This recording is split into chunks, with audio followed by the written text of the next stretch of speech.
Welcome to the Grief Ladies, the practical guide to what comes next. I'm Kelly Doherty.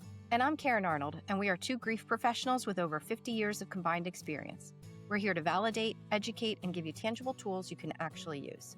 Each episode motivates you to take action and reminds you it's okay to want to feel better. This is the Grief Ladies, a guide to what comes next. Hi, and welcome back to the Grief Ladies podcast. I'm Karen here with Kelly, and today we are welcoming Dr. Lenka Schultz. So, Dr. Lenka, welcome. Thank you for being here today. Thank you. Thank you for having me.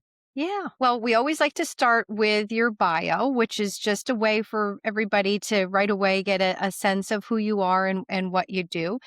You're joining us today for the letter E of our grief framework, which is for evolving, talking about self-esteem, some, complicated emotions, things like that. So we think you'll be a very good fit for that. So Lenka Schultz, PhD, is an intuologist, author, educator, and spiritual guide. Her lifelong experience, ongoing research, and ample knowledge in the area of intuition and consciousness create a solid platform for which she invites others to view and to see life from the soul's point of view. So welcome. And, very excited. I mean, everybody that comes on is bringing something different. This idea of intuition is something that I'm particularly excited to hear a little bit more about. I know with the people that I work with, I do talk to them about their instincts when they're grieving. And I think a lot of times when we're feeling so lost and confused, we don't think that we have any guide that we can trust or that we can listen to. And so we are really trying very hard to figure out, what do I want? What should I do? What comes next? And I do think that people who are grieving are a lot more intuitive than they realize. And I think they know that because as soon as people start making suggestions, oh, you need to do this or you should do this. And as soon as they hear that, it's like, I don't want to do that. No, I'm not going to. No, I don't want to clean out this stuff yet. So I know in my work, I'm trying to help people, sort of follow that guide. So I'd be curious to hear a little bit about what you do. Well, first of all, thank you for having me on a show. I'm super excited about being part of your podcast because grief, like Kelly mentioned many times, nobody can avoid it. Nobody has the manual for it. And I actually wrote about my grief experience in my first book, Journey of You, because again, it's a journey. And how I find intuition in grieving is actually really difficult to get into the intuition, deep intuition when you're grieving, because the instinct is what you get. That's the survival. And why are you having a hard time listening to your intuition while you're going through grieving? Well, it's because you are very heavy. And intuition, the soul communication is light. So you get the survival instinct. But if you want to get the intuitive, you need to connect through the bridge, through the soul. And that is sometimes really hard for people when they grieve because they are so heavy. Even the word grief, if you look at it in the etymology, is based in the word of heavy, right? It's a gravis. It's called heavy. So even the Dr. David Hawkins in his book, Power versus Force, mentioned that it's a very heavy and dense feeling. So intuition on the soul level is much higher. So you could see that is like a big, huge jump. I'm not saying it's not possible, but even when I was going through my own journey with grieving, it was really hard to get there. Well, so I'm a little familiar with what you're talking about, and just like that grief is kind of a bit of a lower frequency, right? And so, what are some ways when we are in that maybe lower frequency and we can't tap into our intuition as much as we would like? What are some ways, well, we are maybe dealing with trauma and grief and anger and guilt, all these really lower vibrational frequency emotions? How can we raise that? What are things that we can do to be able to let go of some of that heaviness and be able to get more back in touch with our intuition? Great question. And I have two answers. The first answer would be, well, the best way for the future, for the generational changes, is to start talking about death from the beginning and make people comfortable, to make children comfortable and talk to children about one day I'll be gone. I don't know if it's going to be tomorrow or the next week. or next year or 100 years from now. We don't know. But in preparing them for the natural rhythm of life versus attaching them to something that is very transitional, right?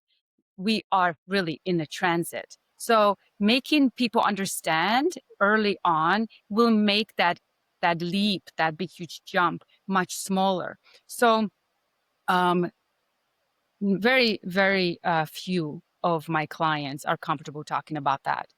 I mean, I don't know, Kelly, if you share the same kind of opinion. But if I go into, okay, somebody's grieving, how I can help them, is the level of consciousness they hold about death at that moment. So some of them are angry at God, some of them don't understand. It's the confusion, it's the anger, and all these emotions.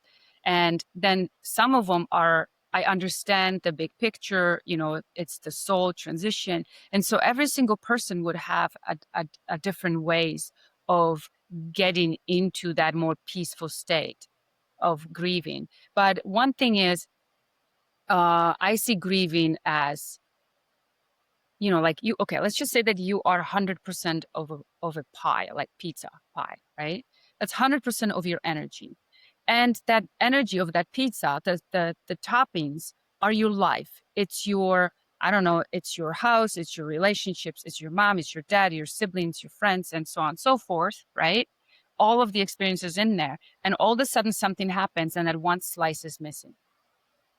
So, and when it comes to energy, now it's a void. And that void is empty. And that's very dangerous because in energy, something's going to come in. That's just how universe works. So it's very important people realize that, depends on the attachment.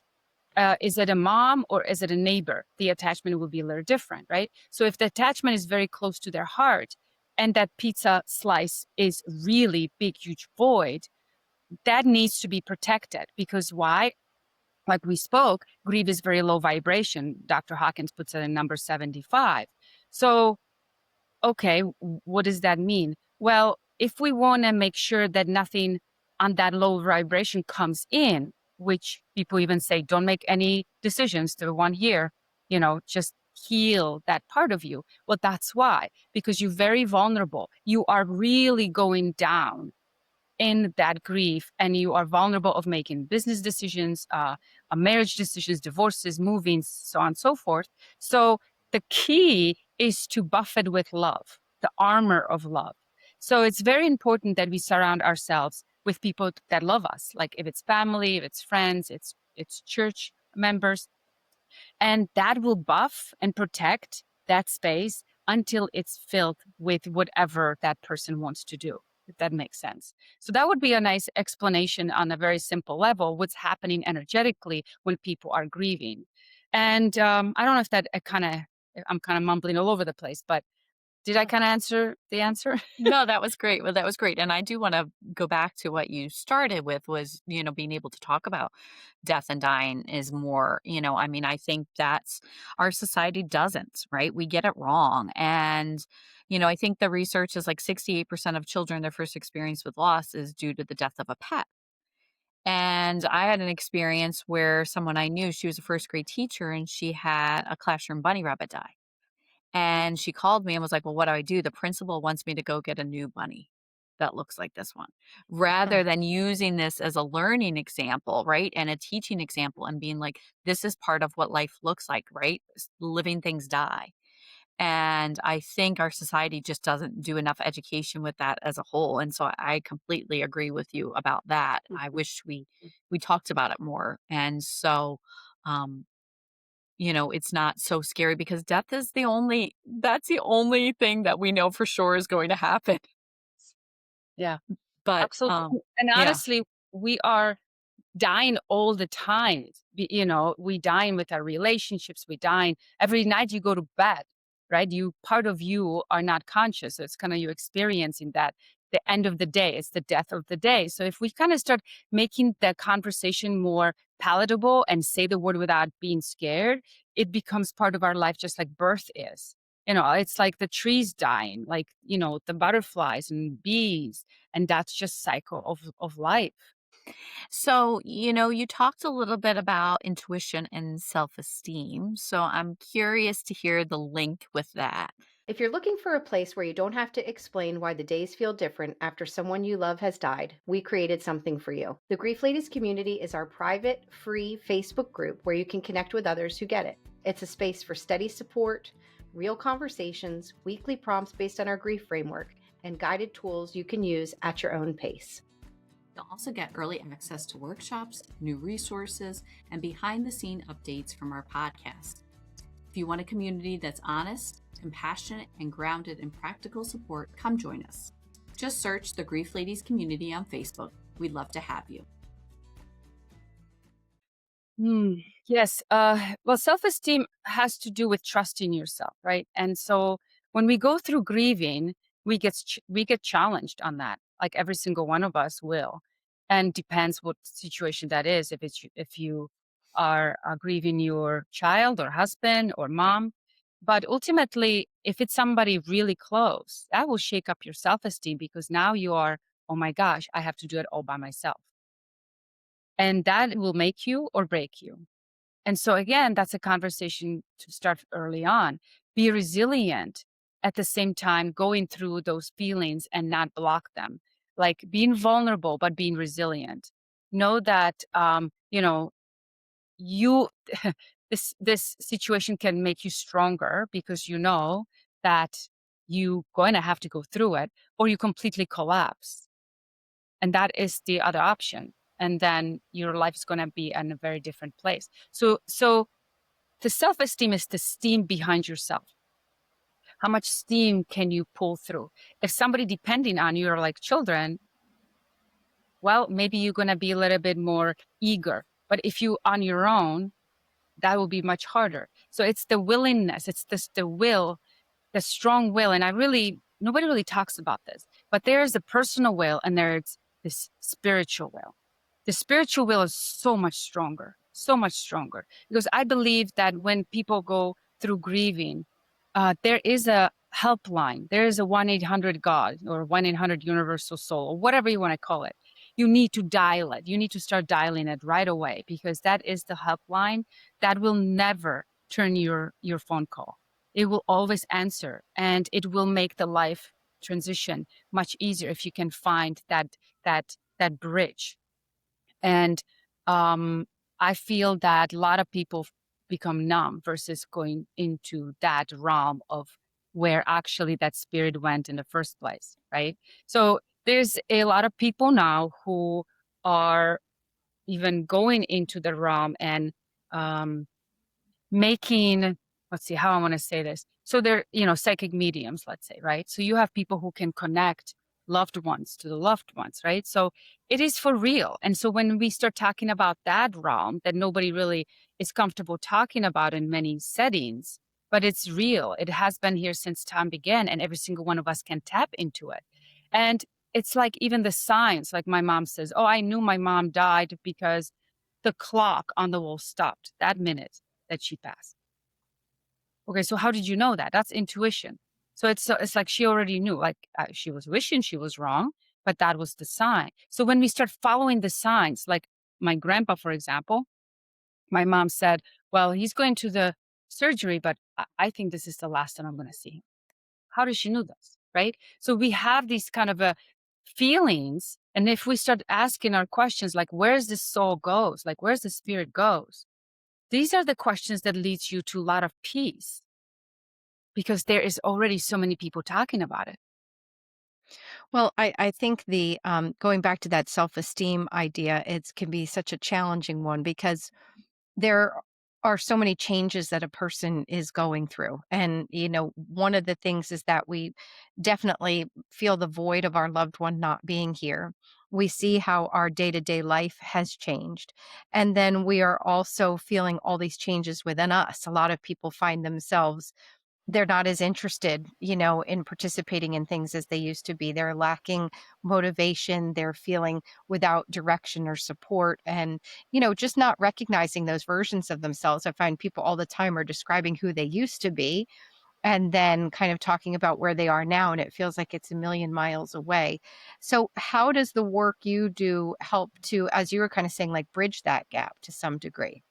Again, consciousness, like which level of consciousness they hold about that situation, and I meet them right there. So, for example, I had a client, and she actually didn't come for grieving. She came for medical intuition. So that's what I used to do. And she really struggled. She was going downhill. And the doctor I used to work with, she goes, please, Lenka, help her because I don't know what to do with her. So I looked at the situation, and this was, yes, this was a road downhill. And she was 7 years literally dying. And she tried everything, every doctor. And when I looked at this, I saw that she was grieving.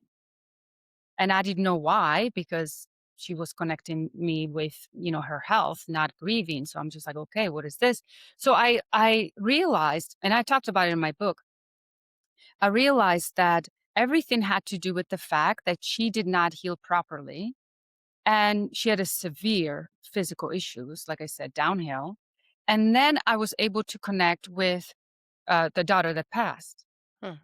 And from that connection and that perspective, it was different. It was almost like a shift of consciousness. Uh, she was validated that the grief was actually making her sick, if that makes sense. 7 years, way too long to grieve someone that much. The attachment to that person was because it was not a closure. There was something off. And that off was cleared during that session where that person, that the daughter was saying it was just accident, and then explained that situation. And then we got validation of, what was in the room. And I always do make sure that there's a validation, that I'm just not making it up. So she had the validations that was actually the truth. And after that, she came back and wrote me an email, and her health completely turned around. So you could see that grieving has its place, but sort of time. Like we have to let go of that attachment because it's not helping the souls on the other side either. It just kind of stays stuck on both ends. So the self-esteem is, again, we are attached too much into something that is transitional. However, we also have to give it a time and the support and the understanding where they are at that moment. See, so it's like very specific. Yeah. Well, and I think, to help me understand, it sounds like what you're saying is that really the attachment to the grief that can happen um, in time. Is that what you're saying? Yes, but also to that particular person. So, see, the problem is on the soul level, we all understand that everything is transitional. But on a human level, we think this is never gonna end. You see, so that is we are living in a false pretense. If we can clear it up early on, we wouldn't go through this as much. So when we explained to people, is like the greater the grief, the greater the attachment. Gotcha. Okay. And then obviously you guys are the experts, you know what that means. It's like, especially if you're losing children. I mean, that is probably one of the hardest. Oh, Yeah. absolutely, absolutely. And I think, Karen and I have a belief that, I think what what I align with is like that attachment to the grief, to the heavy emotions can keep us stuck. Karen calls them roadblocks. And I think that's a great definition and understanding of what they look like, right? And for what you're explaining with this client, it sounds like her roadblock was really the whys and the understanding of what happened to her daughter. And once she was able to clear that roadblock, she was probably able to have a bit of a different connection to her grief and to her daughter in a different way. And that we would call continuing bonds, is how do we stay connected to our loved one while they're in spirit, and but not, in more of a healthy way. Yes. Um, Yes, I like how you clarified. It was the whys, but a lot of people have the whys. Like yep. why me? Why that person? Why this time? Yes. So the whys is probably the hook. to Yeah. keep the people Yeah, grounded into their exactly. happiness. Yeah. Mhm. So this is a question that I've always been curious about, and it's maybe not grief related, but I want to hear because I've asked this to many people and really haven't gotten a good explanation. So I'm hoping you can give it to me. How do you know the difference between intuition and fear? Mm, Because sometimes I think we think it's intuition, but it's really our fear. mhm. Does that make sense? Do you have a specific example for me, like, so I can actually attach myself to that Well, specific. maybe like making a business decision, I'll say, Okay. Okay. and like my intuition is saying I should do this, but the fear is like, oh no, Kelly, you can't do it. Or, and that I'm So not speaking of anything personal, but I'm just trying to give an yes. idea. No, that helps me. That helps me because I could go a whole different direction. So with that situation, it is intuition is nudging, not telling you to do it. It's just suggestion. It's very subtle. It's not going to feed your ego. It's not interested in money. It's not interested in fame or followers or anything like that. It actually looks like it's almost like, why would I even do that? That makes like no sense. If it makes no sense, that's intuition. If it's all logical and it's all you should do it because blah blah blah, and that's most likely based in fear. So if you just do it for the hell of it, just do it.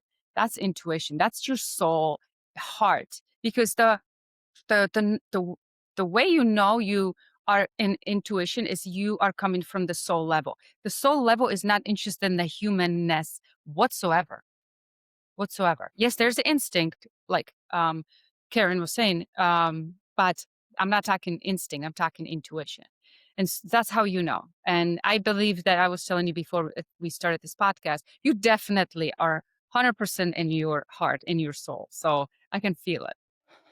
Well, thank you.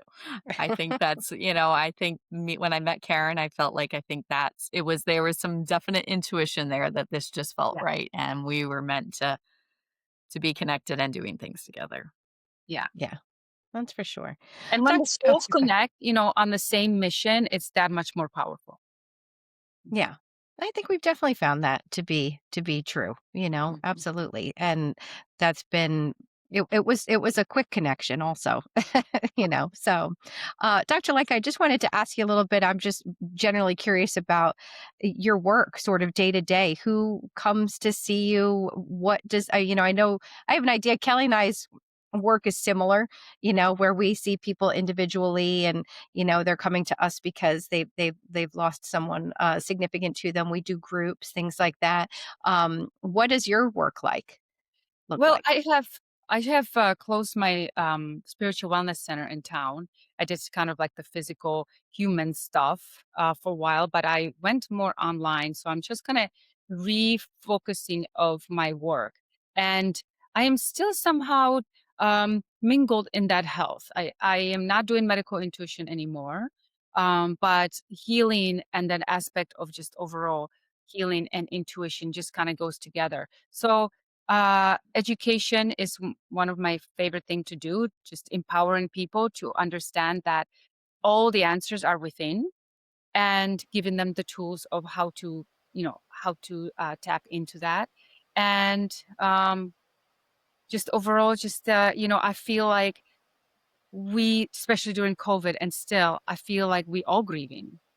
We all still, as the whole world, especially during COVID, I felt the grief was so heavy on everyone's chest. Like people can feel it in their chest and they had a breathing problem, literally. But that's where the grief sits, right there. And if we realize that, yes, we are grieving, we grieving the lifestyle we used to have, the jobs maybe we lost, the time that we lost, during this lockdown, the children missed their friends, the social aspect of things. I mean, things change and shifted, and so many of us are still feeling these grieving moments. So I feel grief comes in so many different ways that sometimes it's hiding behind attachments. Again, we get attached to things because we actually should be grieving. Hmm, that's a good way to put it. Well, and I love the idea of education because I think it's interesting how you can be going through something in your own life and still not really understanding it. It's like it's happening to me, but I don't understand what I'm supposed to do with it, how I'm supposed to act or react, what people are looking to grow or learn from it, all of those things. And so having that guidance, I think, is just is wonderful. And the education piece is really, really important. Hmm. Yes. Yeah, absolutely. Before we jump back into the episode, we want to share something that's really close to both of us. The Grief Experience, Tools for Acceptance, Resilience, and Connection, is not only a powerful book, it's actually how we met. We were two of the 25 authors who came together to write this collection. Each chapter offers a personal story about grief, different relationships, different circumstances, different ways people try to make sense of life after someone they love died. Readers tell us these stories feel honest, compelling, and surprisingly reassuring. Many say it helped them feel less alone in what they're carrying. What makes this book unique is that it doesn't stop at the story. Each chapter ends with a practical tool, something the reader can use right away. One reviewer said the suggestions at the end of the chapter became a lifeline when they weren't sure what to do next. If you're looking for grounded support, or you're a therapist wanting to understand better the reality of grief from many angles, this book offers connection, clarity, and real guidance, not cliches. You can find The Grief Experience on Amazon, and we'd love to get your feedback. So we're going to go into our next segment, which is Celebrate Their Life. And Dr. Lenka, for help you understand what this is I believe that for so many of us, we get stuck on the ending, on the death, on the whys, on some of these roadblocks, right? And they can keep us really stuck. And I like to help my clients shift from that to focusing on their loved one's life, to remembering the good. Most importantly, that connection that they had and that they can still have. Obviously, it feels very different, and we would love it to be if they were here physically with us. But what are some ways that maybe you have practiced or you've worked with people who have learned to celebrate their loved one's life? And what would that look like for you? So I'll share, like, with me, like, I think that, like, I do a lot of breath work, and my mom will come through to me in my breath work, and so I can feel that connection. Mm. I also make my mom's chocolate with candy molds that are probably 50 years old at this point every holiday, for Christmas. I sometimes wear some of her jewelry as a way to remember her, and I also focus on the happy memories and what she Yeah. taught me in her life and in her death. Okay, now I understand your question. Sorry. Pretty much answered it for me, honestly. Uh, when when I was grieving my mom, that's exactly what I did. I put pictures on around the house, and that's kind of like you said, the recipes you make, the conversation you talk, um, the feelings that comes back, and you just you're looking at, I don't know, the potato salad that you made with her when you were little, and then it just comes through. Um, yeah, those are the moments. The moments, I think, are the bridges between the spirit world and our world. And the thoughts are the connection, right? So the minute you think of it, they get it. It's like the texting. So you say, hey mom, or you think about it, she gets that message. And it's that movie, it was a Disney show. Which one was it? Was it called The Soul? The No, it was something else. I don't remember. That cartoon, there was a about the Day of the Dead. Oh, Oh, Coco. Coco. Okay, yes, Yeah. okay. How can I forget? But that, I feel, that is so important. Mhm. So Yes. important to recognize, turn on the light, like the candles, the light will really, they can kind of like feel it, connect with that. And I believe they appreciate that. I think it's so important to carry the memories of it, because somehow we still carry the DNA. We do, right? Yeah. Well, Mhm. thank you. And I love that you brought up potato salad because I had potato salad earlier today and it made me think of my mom because Really? yes. And so I think that's so funny. But when she died, people came to the funeral home and asked, "Do you know your mom's potato salad and coleslaw recipe?" Potato salad. That's intuition. Exactly. And we all have tried to make it. I don't think any of Nice. us have gotten it. Even though we used to make it hundreds of times with my mom, none of us have been able to nail it. It's the mom little loaf, seasoning that you guys don't Exa want. exactly. Mhm. Yes. Yeah, But that def there's also the time where you're grieving something, so it's not tangible. So for example, I wrote in my first book that I was grieving my miscarriages, but I was really not grieving it. I didn't know what the heck to feel because it was not tangible and nobody understood around me what was happening. I certainly didn't know what the heck was happening with me. I want to snap out of it because it's just like I felt that feeling was making me so vulnerable. I didn't like it. It was spiraling me into some kind of victimhood, and I didn't know what to do with it. So I tried to put the strong face on as like nothing happened. But I think so many women can experience this. And that, again, nobody really talks about those kind of situations that really affect you on a deeper level. And then when it's buried deep in within, then you have to deal with it later on when you understand it. So that was my kind of experience in the beginning. I did not understand what was happening, Yeah. but that was called grief. Yeah. I just Yeah. kind of like, nope, I'm not dealing with that. Yeah, and I think, I always consider, like, miscarriages as a bit of a disenfranchised grief, which means it's not always accepted by society, it tends to be minimized, yet so many women go through it, and it's so difficult and so challenging, and it shatters all these assumptions of the way things are supposed to be and the way that, it's supposed to go, and, I don't think we give enough space for it for women. Yeah. And I think it would be nice to study it really, what is Mhm. happening, because it's not logical. It really isn't. It is something internal in us that is stirred up so deep that is beyond us, you know. Yeah. Yeah. Well, I think it represents like a lot of losses, a loss of future, a loss Mhm. of plans. Mhm. And, we recognize that when there's a loss, there's a lot of things that go along with that loss. And, some hope, especially if someone had been trying, but these are the things that I always kind of consider to be sort of invisible.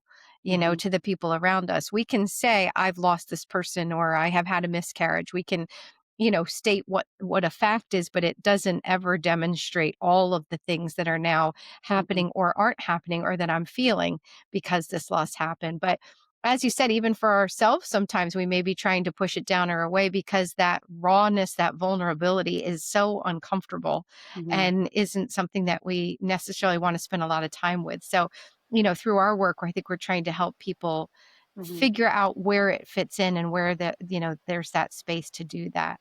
Yeah, and as I was thinking about our interview and grief, I actually found something very interesting. I'm kind of my own project. I got like That's a good constantly way to look at it. interesting. Why did you feel like this and that? And I came to the United States early on as a teenager, and I didn't look back. I love this country. I love everything about it. I'm proud American, the whole thing, right? So I go visit my country back many times throughout the years, and I think a couple years ago, I flew back, and when I was arriving, coming closer to landing, I was uncontrollably emotional and I couldn't stop crying. I'm like, what is that about? So I believe I was grieving that loss because that was my motherland. That was my roots. That was my family. And I have never properly um, grieved that. And if listeners come in also as immigrants, I want them to know that this is real. Like, I love this country very much, but you have to also grieve what you have left behind. And that taken me so long to actually do that. So, what a beautiful grieving that actually was to see, like, wow, I do miss that part of the motherland. Yeah. Yeah. It's so interesting you bring that up because the book that Karen and I were in together, The Grief Experience, we have a chapter on just that. We Really? have Gabby, she wrote about coming from to the United States from Poland as a young, they won the lottery and got to come here and what that experience was like and the grief associated with that. So it's a real Yeah. thing. Yes. And I didn't put it together for decades. Yep. Didn't I didn't think anything of it. Yeah. Yeah. Yeah. That was a beautiful gift actually to me at least to Hmm. realize that was a part of a emotional release I was ready to let go of. Yeah. Yeah. Well, and we sometimes don't always make those connections right away, but I think it's helping us see that, there's loss and then there's a lot of change and there's so much adjustment that's always happening. And sometimes when the things are happening, we can't even keep up, and we don't process it in the moment. Sometimes it takes a quiet space or something later that it seems to seemingly come out of nowhere. But it's there and it's just we need to find that space or that availability to process it and then allow ourselves to do it. And then I love the idea of thinking of it as like a gift because Right. it's showing our connection, to Mhm. where we are, to where we've been. It's part of our history. And Dr. Lenko, a word that you've used today is that idea of the bridge, which I just think works on so many different levels. Keeping, we talk about connections a lot, but I think we are looking for those bridges and wanting to maintain that. Mhm. So as we start to close out a little bit today, we always try to help send anybody who's listening home with is some tangible tools, some advice, something that they can try in their own lives, something simple maybe that they can start today. Do you have any thoughts maybe on what that could be for them? I would say to connect with their inner self. It's really the key to go inward and feel the feeling and surrender to it. Like surrender.